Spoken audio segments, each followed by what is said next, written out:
What's up, guys? How's everyone out there? I haven't made a video in a long time. Somehow I'm not feeling very inspired lately, but I know I should keep it going because, well, I just need to create that habit in myself, which I was for a while, but like I said, I got a little uninspired in regards to making videos. Just a little update. I'm about 2 months clean from alcohol. I am planning on taking this to the next level, basically souping up the videos, doing interviews soon, hopefully. I have some people in mind, and actually expanding the topics a bit. I think that people that are interested in psychedelics will also share interest in many of the things that I am, but I'll get to that and make a video about that in the future when everything is set in stone. Right now it's in the very elementary phases. So yeah, I don't drink anymore. I did not have to use a psychedelic as a catalyst this time. It just simply, it took many days of, okay, so probably about a month, of every day saying, okay, I'm going to do it, okay, I'm going to do it, and then finally just doing it. After a few years of daily moderate to heavy drinking, like I would nightcap it every night with alcohol. Got to a point where I was using it to sleep. You know, the habit was just, you know, pretty severe. I mean, when I drink, I can't not go. I have to drink every day. That's just, I feel like shit the next day, so I gotta drink, and it's like a vicious cycle. But I'd like to say that despite the fact that I didn't use LSD as a catalyst or shrooms to trigger me into sobriety, I still think that time where LSD did help me quit is sort of a it's still working in some subtle way, because now that it's been 2 months, I sometimes will, rarely, but sometimes I'll think about drinking, because it's starting to warm up outside and my friends are starting to party a little more and drink more, and it's hard to socialize in party environments and not want to drink. So those cravings are sort of, not so much cravings, but the desire to socialize inevitably for me makes me want to go drink. That's just what I've always done. But anyway, the LSD that I took that helped me quit, I refer back to that and remember, and it like reminds me that I can stay sober and be happy. So it's not much of a battle. But I must warn you guys that do end up quitting cold turkey. It didn't happen to me the last time, but this time I ended up having a seizure while going to sleep one night. It was the third. I've never had a seizure in my life. I've never had, I don't have epilepsy or anything like that.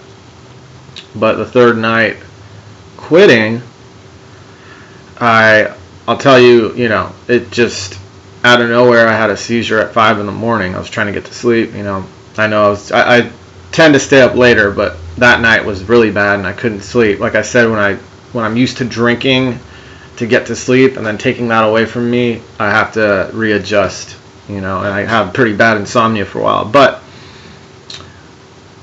yes, I did a bunch of research, and it seems like it was a grand mal. It only lasted a few seconds, but it was scary as shit, and I had a headache for the next like 24 hours too. So anyway, I never went to a doctor or anything, but it was definitely all the symptoms, aligned. So Anyway, today, what I wanted to talk about was something that really bugs me. Like, all you guys out there are not stupid. So, most people aren't dumb, I'd like to believe. And even in the psychonaut, community, people that use psychedelics seem to throw around and perpetuate this misconception. It's usually younger people, but it's kind of irritating because it's so obvious that it should be, common knowledge. People should know this, that I see people say, treat the word hit or dose of acid as some sort of universal measurement. Well, wake up call. It isn't. People think for some reason that 4 hits of acid in Connecticut from a particular dealer from a particular batch is going to be 4 hits of acid in California universally. It's going to be the same trip or the same strength at least. This is completely false. A hit is no way to measure your LSD. You never know how much is on them. But since I'm on that topic, one fact that is even more ignored or falsely represented would be the fact that people seem to assume that there's usually 100 mics or more on a hit of acid. And this is completely false. Times are changing. I'm slightly out of the loop. Acid could be much stronger now than it was 5 or 10 years ago, but I was heavily involved and around LSD, using it about 10 years ago, and it was all weak shit. Because when I first started in the mid to late 90s, that was strong. I think that though at that point there were probably 100 mics, 90 mics, even 80 mics. That's still a full experience for 99% of people, unless you are just have some wild natural tolerance. 80 mics of LSD is a trip. That is enough to give full spectrum. Now, I'm not saying strong as shit, knock you on your ass, but you will have a full spectrum trip. You will get everything. You will understand what this compound has to offer you. Now, you might not have complete ego death or anything like that at 80 mics, but I and plenty of people I know have had an ego loss experience at 100 to 150 mics. So, I'm just saying. And I see people on Reddit, on Blue Light, or whatever, talking about 300-400 mics, man. Come on. That's just not, they talk about it like it's weak or it's a walk in the park. It's like a joke, 300 or 400 mics is fucking enormous. It's intense. Now back to how many mics are usually on a hit. 30 to 50, 60. Now, lots of factors come into play. Your typical hippie, festy type individual will carry around a sheet of acid in his cargo pants pocket, completely exposed to the elements. Even if for months at a time, they're traveling around selling acid, that's how they make their money. It's not like they have a freezer with them at all times. Or even, more often I see sheets of acid sold by these guys in the complete open air, no plastic bag, no nothing. I see that more often than I do sealed up in a container in a cool, dry, dark place, which is how it should always be stored. like, for example, you could, as long as you keep your acid, and mushrooms for that matter, in a sealed, dark container, you can keep it in your, when you're in your sock drawer, and it should last as long as you need it to. Now, if you're talking about 50 to 100 years, I don't know. I can't answer that. If you're planning on storing it that long, you should probably put it in a airtight, vacuum-sealed container in your freezer. I read a report, a very interesting Albert Hoffman birthday report, where all these old-timers got together and actually pulled out a vial of Sandoz brand pharmaceutical LSD from 50 or more years ago. It was sealed and it was kept in a refrigerator, if not a freezer, I'm not sure. But they all took it, and they took one hit each, or maybe, at least one hit each. Which, again, as a drop from these Sandoz bottles, I think one hit was 100 micrograms in this case. They all took about 100 micrograms and found it to be just as potent as I ever remember it. So, if you want it to last 50 or more years, I recommend a sealed, dark, refrigerated environment.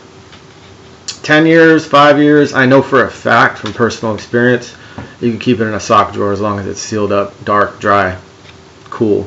You know what I mean? Doesn't have to be freezing or cold. Just cool, at least room temperature. So,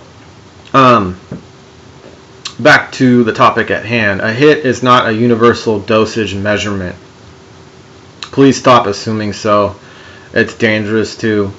At very, worst case scenario is you have some super high powered hits, and someone that thinks they know what one hit feels like because it's a universal dosage will take 4 because they're ready for 4. And 4 hits of high powered 300 mic LSD, I don't see anyone stumble upon that kind of high octane hits, but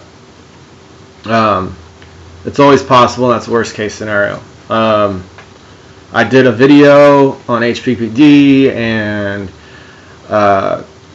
feel free to check it out, and that will give you an idea of what can happen to you if you're not prepared or you take too much, and end up having a bad trip, because you can have long-term psychological harm from that, which I personally experienced. I'm not here to tell you you should or shouldn't do it. It's all up to you. How much you should or should not take is all up to you, but I can tell you that I've been through heaven and hell with psychedelics. So be careful. These days, if I trip, I am very, very careful. I'm like, I treat it like a medicine, with extreme respect and care. So so back to, when it's exposed to all these elements, LSD will degrade into, I believe, don't quote me on it, but I think it's iso LSD, which is inactive. Either way, 80 mic hit will turn into 60, 50 within weeks of that kind of, environment. Hot, moisture, festival environment. So, you already have doses that are under 100 mics, and then they're exposed to these issues. They will inevitably become weaker. But you can do the research yourself if you don't believe me, and there are averages taken internationally, nationally, all kinds of interesting stuff out there where you can look at LSD samples from all over the world that were confiscated and sent to a lab and tested to see what chemical was on there, to see how strong it was, and the averages are much lower than what people have been saying. It's usually not 100 mics. It does happen, but it's extremely common to be 30 to 50, maybe 60 mics a hit. So that's just something that's, you know, I don't understand why it's these these myths around acid doses has been so prominent. You know what I mean? It's weird to me. It's not hard to do some research and figure it out. So anyway, I just wanted to talk about that and, you know, get it out there, and hopefully some people will use this knowledge to their, you know, advantage in the future. Stay safe. I don't condone the use of any illicit drugs or condone any illicit behavior, illegal behavior, whatever. And I'll talk to you guys next time.